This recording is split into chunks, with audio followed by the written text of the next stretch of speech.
Box office దగ్గర 2 రోజుల్లో అద్భుతమైన వసూలతో సెన్సేషన్ ను క్రియేట్ చేస్తూ బ్రేక్ ఈవెన్ ను పూర్తి చేసుకుంది చావా సినిమా తెలుగు డబ్బింగ్ లో. రెండవ రోజు అయితే అంచనాలన్నింటినీ మించిపోయే రేంజ్ వసూలను దక్కించుకొని 2 రోజుల్లోనే 6.75 కోట్ల రేంజ్ లో గ్రాస్ వసూలను 3.3 కోట్లకు పైగా షేర్ ను సాధించి బ్రేక్ ఈవెన్ ను దాటేసిన సినిమా మూడవ రోజు సండే అడ్వాంటేజ్ ఉండటంతో అన్ని చోట్ల మంచి జోరును చూపించే రేంజ్ ఓపెనింగ్స్ ని మార్నింగ్ మ్యాట్నీ షోలకు సొంతం చేసుకుంటూ ఉన్నప్పటికీ మ్యాట్నీ షోల తర్వాత India New Zealand cricket match final ఉండటంతో కలెక్షన్లపై ఆ ఇంపాక్ట్ పడే అవకాశం ఎంతైనా ఉన్న నేపథ్యంలో ఉన్నంతలో వాటిని తట్టుకొని కూడా సినిమా డీసెంట్ హోల్డ్ ను చూపెడుతూ దూసుకుపోతూ ఉంది తెలుగు రాష్ట్రాలలో. మొత్తం మీద డే 2 తో కంపేర్ చేస్తే ఆల్మోస్ట్ ట్రెండ్ కొంచెం సిమిలర్ గానే ఉందని చెప్పాలి. చాలా సెంటర్స్ లో కొన్ని చోట్ల కొంచెం డ్రాప్స్ అటు ఇటుగా కనిపిస్తూ ఉన్నా కొన్ని చోట్ల గ్రోత్ కూడా ఉంది ఆన్లైన్ టికెట్ సేల్స్ లో. దాంతో బాక్సాఫీస్ దగ్గర ఆఫ్లైన్ లో కూడా ఇదే రేంజ్ లో ట్రెండ్ ఈవినింగ్ అండ్ నైట్ షోలకు కూడా కొనసాగితే సినిమా మొదటిసారి బాక్సాఫీస్ దగ్గర మినిమం 3 కోట్లకు తగ్గని గ్రాస్ వసూలను సాధించే ఛాన్సెస్ పుష్కలంగా ఉంటాయని చెప్పవచ్చు.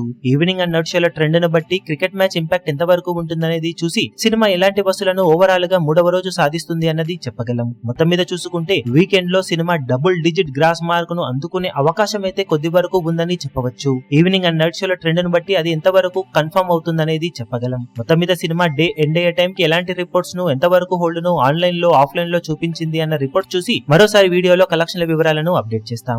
ఈ వీడియో మీకు నచ్చినట్లయితే లైక్ చేయండి, షేర్ చేయండి, ఛానల్ ను సబ్స్క్రైబ్ చేయడం మాత్రం మరవకండి. ఏ చిన్న అప్డేట్ ను మిస్ అవ్వకూడదు అనుకుంటే బెల్ ఐకాన్ ను ప్రెస్ చేయండి.